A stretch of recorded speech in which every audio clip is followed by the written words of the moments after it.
Good evening, everybody. Thank you for coming. It's 7:30, so we're going to get started.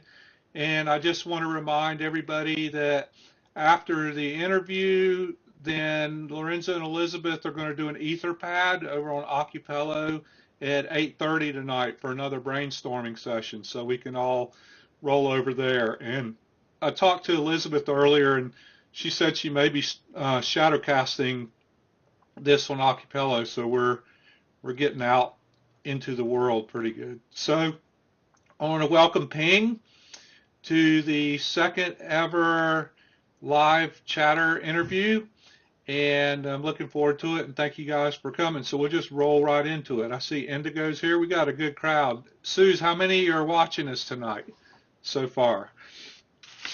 There's about a 30-second lag, so we'll get that in a second. Yeah, I took my glasses off because there was a reflection, so people could see my eyes. Oh, That 20. I'm telling the truth. Excellent. That's it. So I should take mine off too, except for I won't be able to see anything. So, Ping, why don't you give us a short introduction about yourself? You know, your name and nick, where your geography is, you know, age, Twitter, contact, and all that. I like to get the contact information out on front. So, Suze, if you could get down to contact information as she relays it, then I won't lose the video.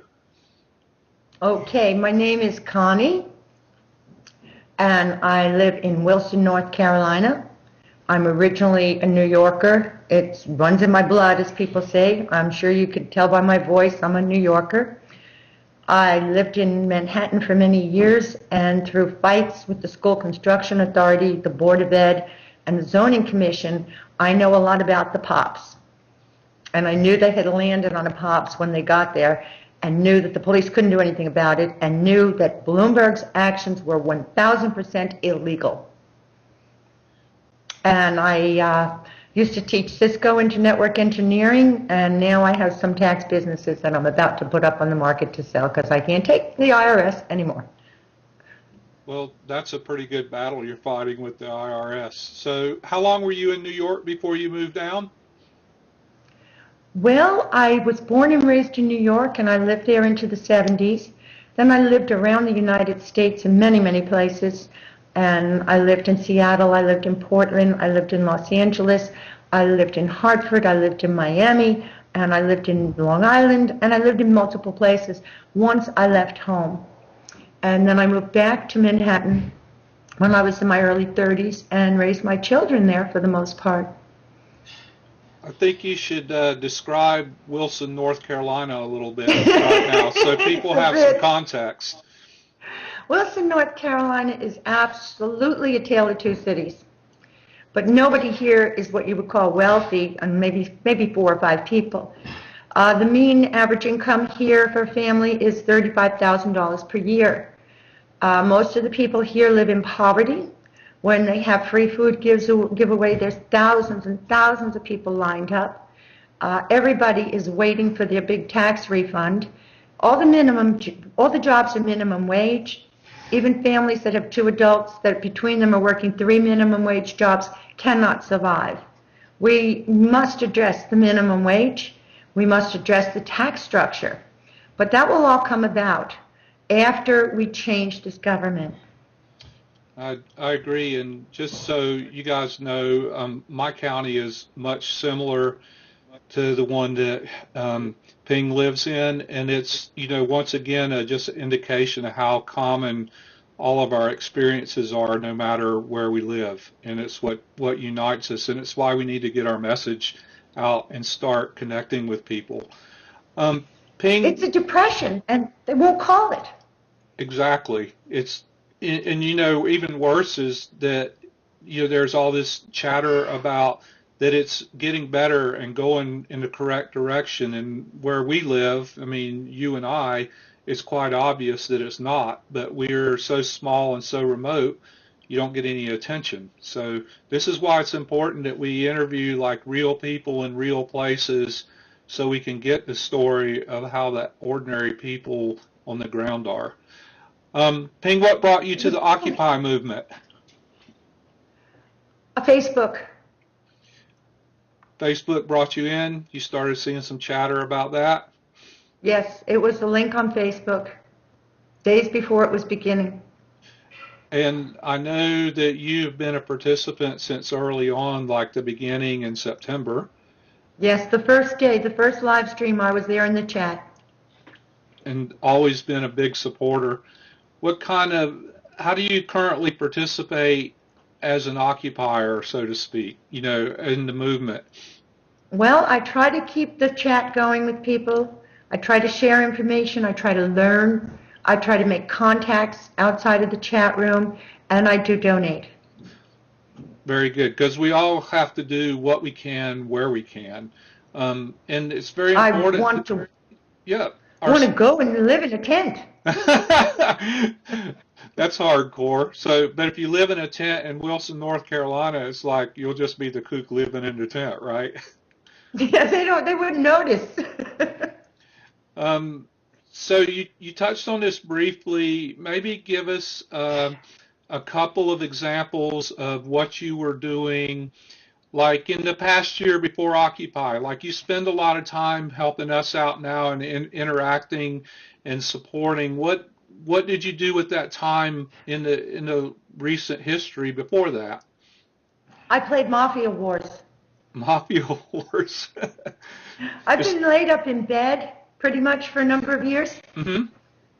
And that was how I started in Facebook. It's the only reason I joined Facebook. And I've got like 1,600 people in my Mafia family now. I've ignored them since Occupy started. So, but when I do a Facebook blast, it does get some response. And I was running the tax offices. And I can only be out of bed about 3 or 4 hours a day before I'm just gripped in pain and have to go back and lay down. So I have a lot of time to just lay on my laptop and start piecing things together. One of the things that I piece together is for people to fight the IRS. That this tax code and the way that the Congress changes the tax code is always in the benefit of the 1%. There are some examples that are just miserable examples that were changed in the code this year, and it aggravates me. Well, it's good that you're able to focus your attention and help out doing that. And I can tell from some of your commentary in the chat that you're really active in your local community about helping people navigate those, Byzantine rules and all that. So you're doing your activism, on your part. And that's a good lesson we can all learn. Everybody needs to do whatever they can, however they can. It's all meaningful and it's all valuable. I promote Occupy when I'm doing people's taxes, and believe me, they're very receptive. Yep.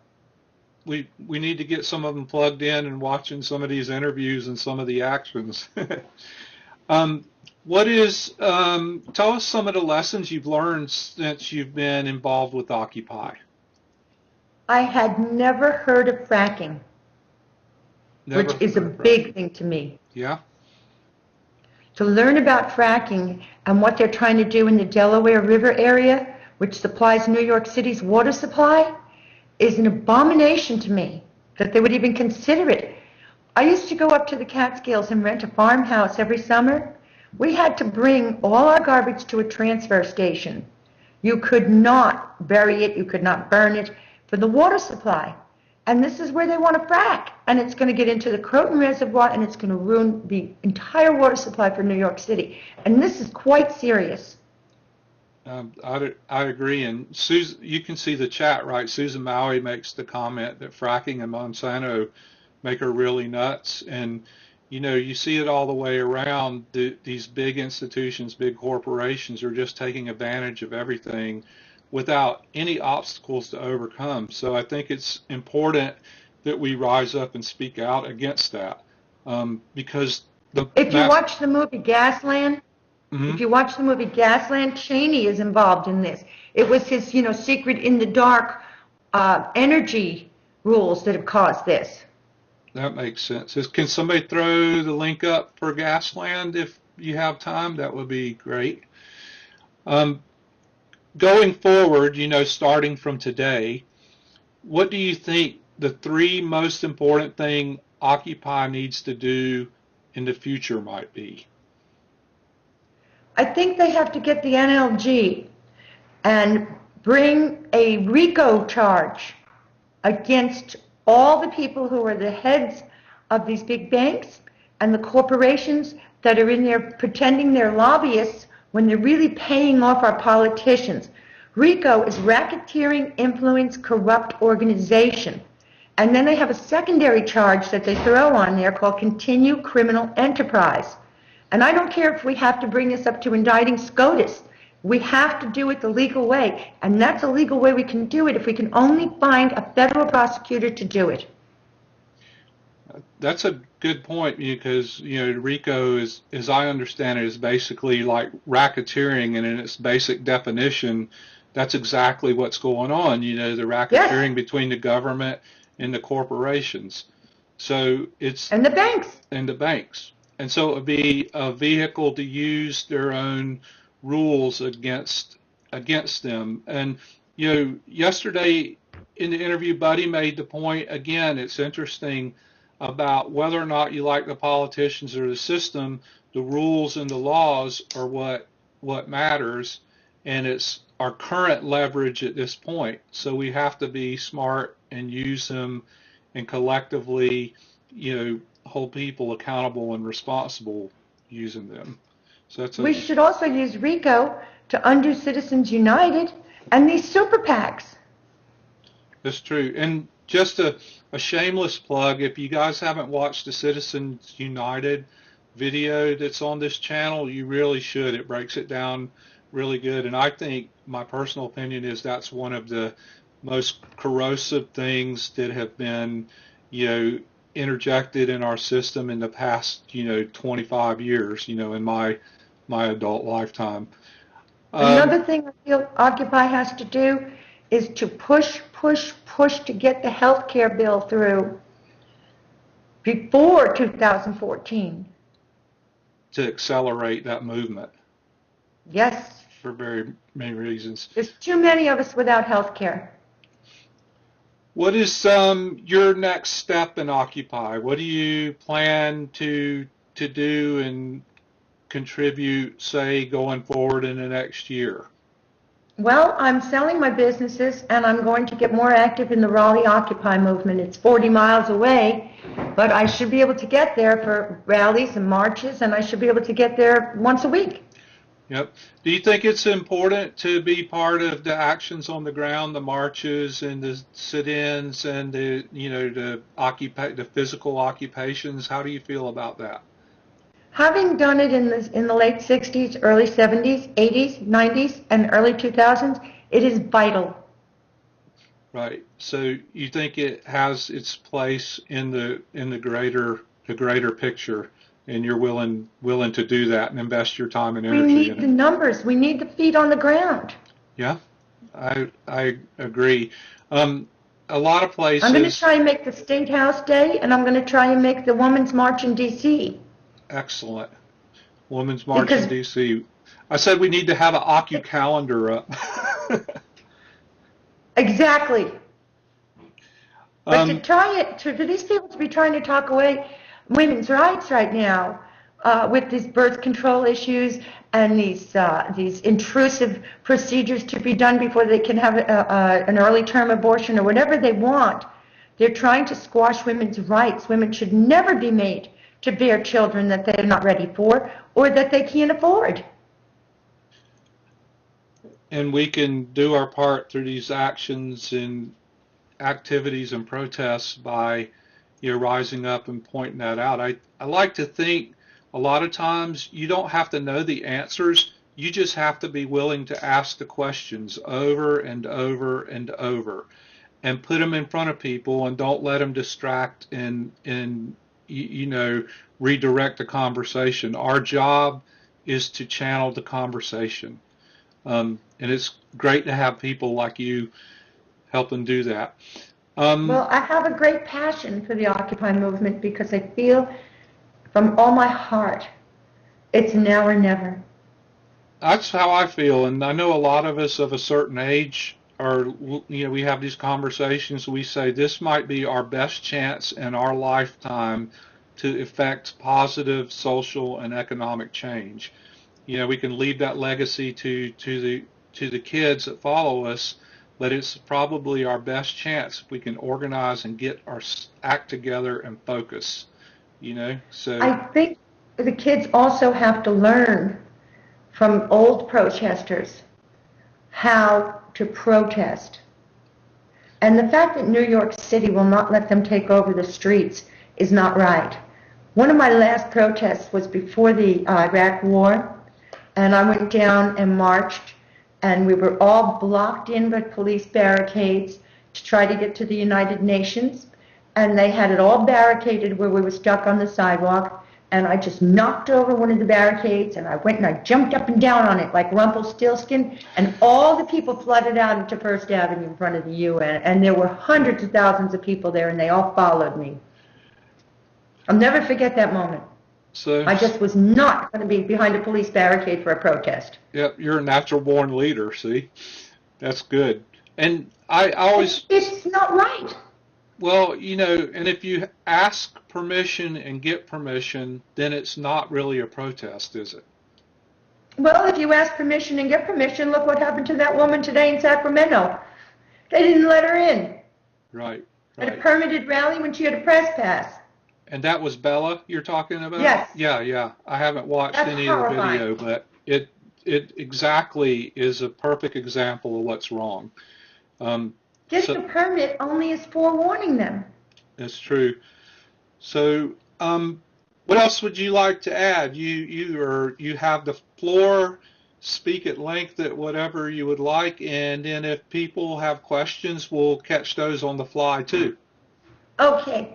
I think that the actual occupiers, the people who are marching right now, the people who are doing live stream, our media teams, I think they're forgetting a part of what we, the protesters in the 60s and 70s, brought forth, and that was to express love for one another. I know Occupy fed people, I know they provided medical, I know they provided a lot of things, but there is a lot of grief going on there. There's a lot of infighting. And this only leaves the whole movement open to infiltrators. Because you can't tell just the people who are obstinate from the people who are really trying to destroy the movement. And I believe there are people in there who are hell-bent on destroying the movement, and I don't think I need to name any names.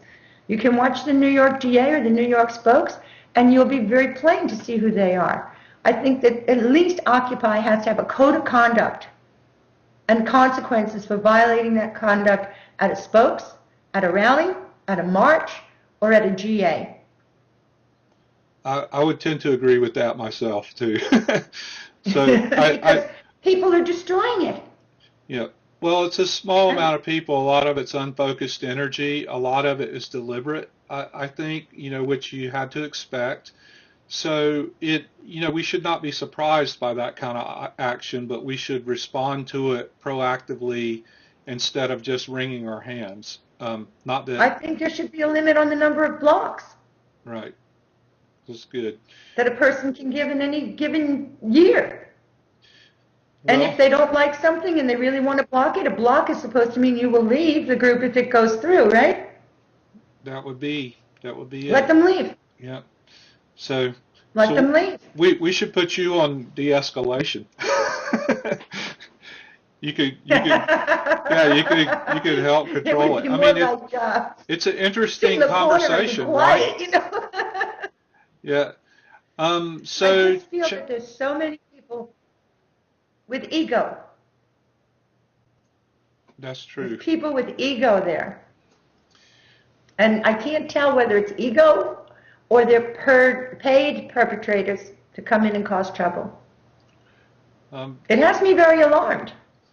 Yep. And there should never be violence. Nobody should be hit. I agree 100%. I mean, it absolutely detracts from the whole fundamental messages. I mean, we're losing our way. And sad to say that when we try to show people the movement, like we show them a live stream, and they see that, it works negatively for us. It's bad PR. It's just bad operations. And, I don't know how we can collectively get people to understand that, because we want to be positive. We want to be progressive. We want to do the right thing and make the right choices. Um, and it's hard work, and we have to band together and do that. So, And the NYPD, when they're told they won't respond. There was an assault. There were 2 assaults right. at a GA recently in New York City. They won't respond, and they participate in there, other assaults. There are dozens of witnesses. Yep, I agree. Okay. Why do they get away with it? That's the $1 million question, right? Because anything, the powers that be will facilitate anything that's divisive, which is why we have to remain united in spite of all of it and in response to it. Chatters, any questions from the chat screen? Let me put on my glasses. Ping's will put on her glasses. Yes, they're going to use italics because they don't know. Backup brains in there lobbying for you in a big way.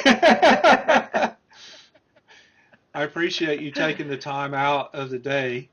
And again, everybody remember there's going to be an Etherpad on Acapello.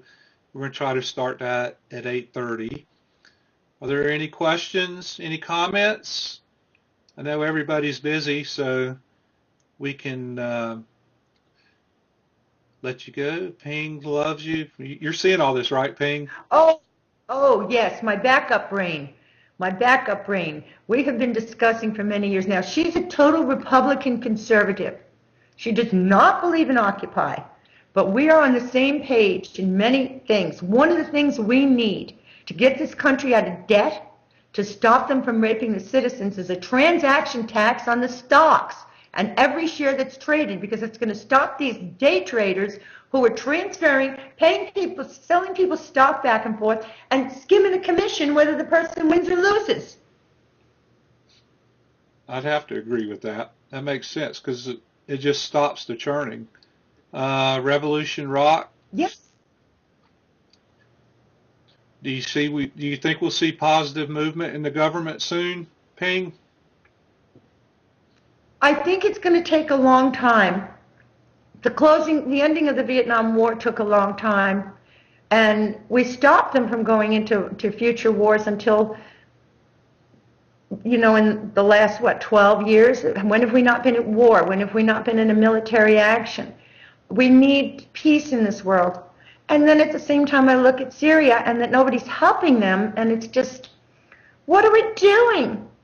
Why are we in a war fighting people who could care less about us when there's people who need us? I mean, even if they need us for humanitarian aid and to go in there and help get people evacuated, we have to do something. I can't see just standing there doing nothing. And another thing I want to bring up is all this, people are being murdered over the burning of these books, the Koran. Why doesn't Occupy have a fundraiser, buy a bunch of Korans, treat them sacredly, and bring them to Afghanistan, or have the military bring them in out of respect? Because they're all upset about paper being burned, but I mean, it means something to them, so we have to deal with their strangeness, Why should people be murdered over pieces of paper that are reproducible? That's true. I mean, that's a sticky subject, but your idea is good. It's like a good faith gesture. Uppity wants to know if you think capitalism itself is the problem. Well, unrestricted and unrestrained capitalism is what's done it. And having, Timothy Geithner into the cabinet, where did he come from? The Federal Reserve and Goldman Sachs?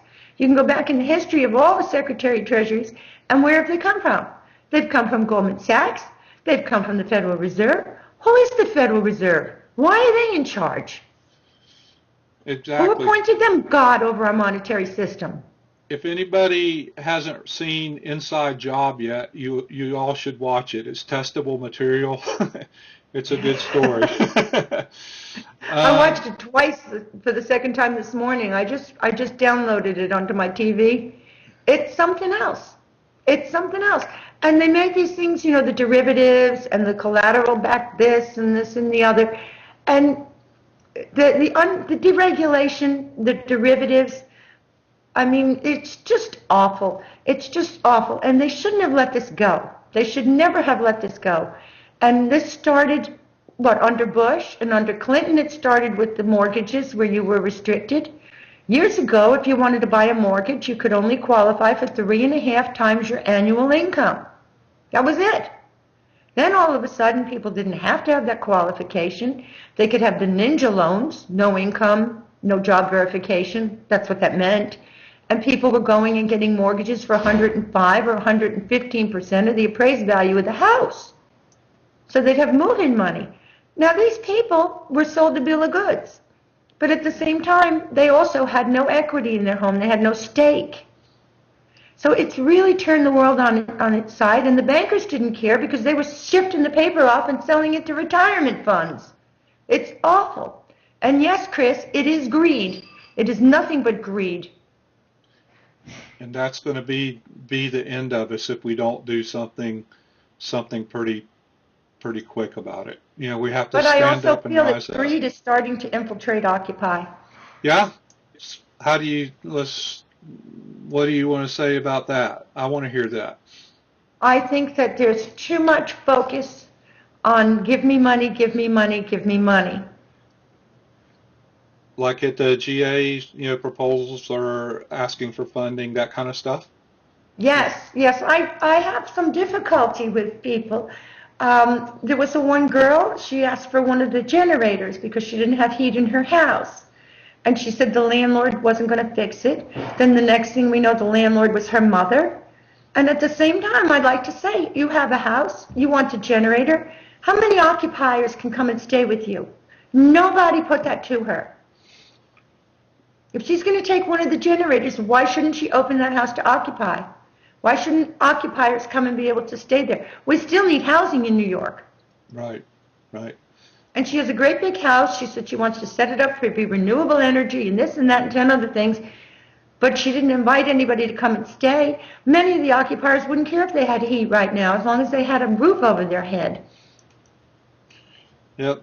I actually watched that GA myself, and I was back and forth on it, and I tended to think, well, it could turn out to be positive, but then you made the points you did, and I could see both sides of that equation, and it was a very complicated thing. And I forget who the chatter was, but they made the point that the GA was in an awkward position in that they couldn't hardly say no because, on one hand we say, okay, we're going to help everybody out, and then somebody comes and says, okay, well, help me out, and you can't say no because then it was just quite a little conundrum there. And I was interested in watching how it unfolded, and I hope they do a follow-up on that. I sent some emails and suggested that could be a valuable learning lesson for all of us, Yes. Because we don't know how it's going to turn out, right? And Occupy is not good on following up. We're really good on throwing ideas out there but not staying after them. And it would be good to see what the status of that person is and that generator and all that, just so we have some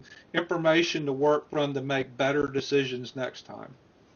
I mean, what are they going to do now that they've given away the last generator if a place that's housing 10 occupiers loses heat? That's true. Okay, so we're at about a half hour, and if there's any more questions, we'll take them, and if not, we probably will wrap this up. So I'm watching the stream, and I want to thank everybody for coming by. It means a lot to me. We're working hard to do something, a little bit different and adjunct to acapella and most everything else we see on the channels, and we're going to continue doing this. We've had some, we're lining up other interviews.